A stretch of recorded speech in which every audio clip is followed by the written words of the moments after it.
Issei Sagawa, 1981 yılında Paris'te Rene Hartevelt adında bir Hollandalı kadını öldüren ve etini yiyen bir Japondur. Serbest bırakılmasından sonra Japonya'da küçük çaplı bir ün kazanmıştır ve insanların suçuna olan ilgisi üzerinden geçinmiştir.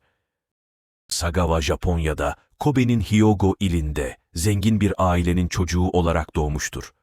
Prematüre doğmuştu. Söylentilere göre babasının avucunun içine sığacak kadar küçüktü ve doğar doğmaz bir ince bağırsak hastalığı olan enterite yakalanmıştı. Daha sonra birkaç kalsiyum ve potasyum enjeksiyonunun ardından iyileşmişti. Sagawa yamyamlık arzularını ilk defa 1. sınıfta bir erkeğin kalçasını gördükten sonra hissetmiştir. 2011 yılında Vice'la yaptığı bir röportajda Sagawa gençken köpeğiyle ilişkiye girdiğini ve kadınlar için yamyamlık arzuları hissettiğini söyledi. Sagawa 23 yaşında Tokyo'da uzun boylu Alman bir kadını evine kadar takip etmiş ve o uyurken bedeninin bir kısmını kesip yeme amacıyla dairesine girmiştir. Sagawa'nın iddialarına göre kadın uyanmış ve onu yere itmiştir. Sagawa polis tarafından yakalanmış ve tecavüze teşebbüsle suçlanmıştır. Yetkililere asıl amacını söylememiştir. Sagawa 28 yaşındayken Paris Sorbonne'da edebiyat üzerine doktora yapmak için Fransa'ya göç etmiştir. İddialarına göre Paris'te yaşarken her gece evine bir hayat kadını getirmiş ve vurmaya çalışmış fakat bir nedenden dolayı parmakları tetiği çekememiş.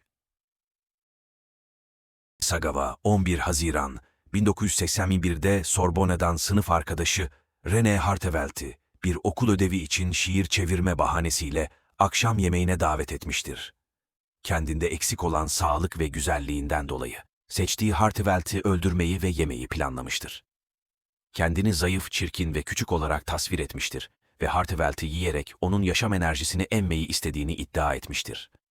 Hartevelt 25 yaşında 1,88 metre uzunluğundaydı. Hartevelt geldikten sonra sırtı Sagawa'ya dönük bir şekilde masada şiir okumaya başlamıştır. Sagawa bir tüfekle Hartevelt'i ensesinden vurmuştur. Sagawa Hartevelt'i vurmasının şokuyla bayıldığını fakat uyandıktan sonra planını gerçekleştirmesi gerektiğini fark ettiğini söylemiştir. Vücuduna tecavüz etmiş fakat cildine dişlerini geçirememiştir. Bu yüzden dairesinden çıkıp bir kasap bıçağı almaya gitmiştir. Sagawa, Hartevelt'in vücudunun çeşitli yerlerini tüketti. Göğüslerinin, yüzünün, kalçalarının, ayaklarının, uyluklarının ve boynunun çoğunu çiğ veya pişmiş olarak yedi ve diğer parçalarını buzdolabında sakladı. Daha sonra vücudu Bois de Boulogne'daki bir göle atmaya çalışmıştır fakat Fransa polisi tarafından suçüstü yakalanıp tutuklanmıştır. Zengin babası Sagawa'nın savunması için iyi bir avukat tutmuştur ve 2 yıl boyunca yargılanmadan tutulduktan sonra cezai ehliyeti bulunmadığı ve Fransız yargısı karşısında duruşmaya çıkmaya uygun olmadığı gerekçesiyle Fransız yargıç Jean-Louis Bruguière tarafından süresiz olarak bir akıl hastanesinde tutulması istenmiştir. Yazar Inuhiko Yomota'nın bir ziyaretinden sonra cinayet Sagawa'nın gözünden yazılmış ve In the Fog başlığıyla Japonya'da yayınlanmıştır. Sagawa'nın kitap ile birlikte gelen ünü büyük ihtimalle Fransız yetkililerin onu Japonya'ya göndermesinde katkıda bulundu ve Sagawa Japonya'da Matsuzawa Hastanesi'ne yatırıldı. Oradaki psikologlar Sagawa'yı sağlıklı ilan etmiş ve cinsel sapkınlığın Sagawa'nın cinayet için tek motivasyonu olduğunu bulmuşlardır. Fransa'daki suçlamalar düştüğü için Fransız mahkeme belgeleri mühürlenmiş ve Japon yetkililere verilmemişti. Bu yüzden Sagawa Japonya'da yasal olarak alıkoyunamadı. 12 Ağustos 1986'da hastaneden çıktı ve serbest kaldı. Sagawa'nın özgürlüğü büyük ölçüde tartışıldı. Serbest bırakılma sonrası 1986 ve 1997 yılları arasında sıklıkla programlara misafir konuşmacı ve yorumcu olarak davet edilmişti. 1992 yılında Hisayasu Sato'nun filmi olan Uwakizuma, Chijokuzeme filminde sadist bir sapık olarak oynadı. Sagawa 1997, Kobe çocuk cinayetlerini ele alan Shonen A'da dahil cinayet konulu kitaplar yazdı.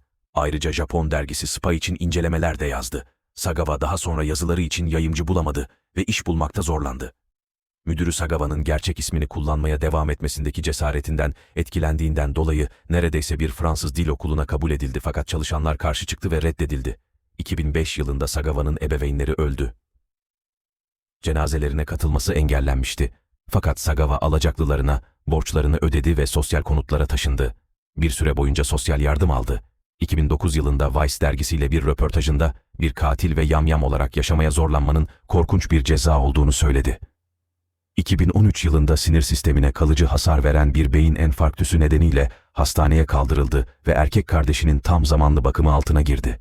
O dönemde takıntısından pişmanlık duyduğunu iddia etmişti. 24 Kasım 2022'de 73 yaşındayken Tokyo'daki bir hastanede zatürre komplikasyonları nedeniyle hayatını kaybetti.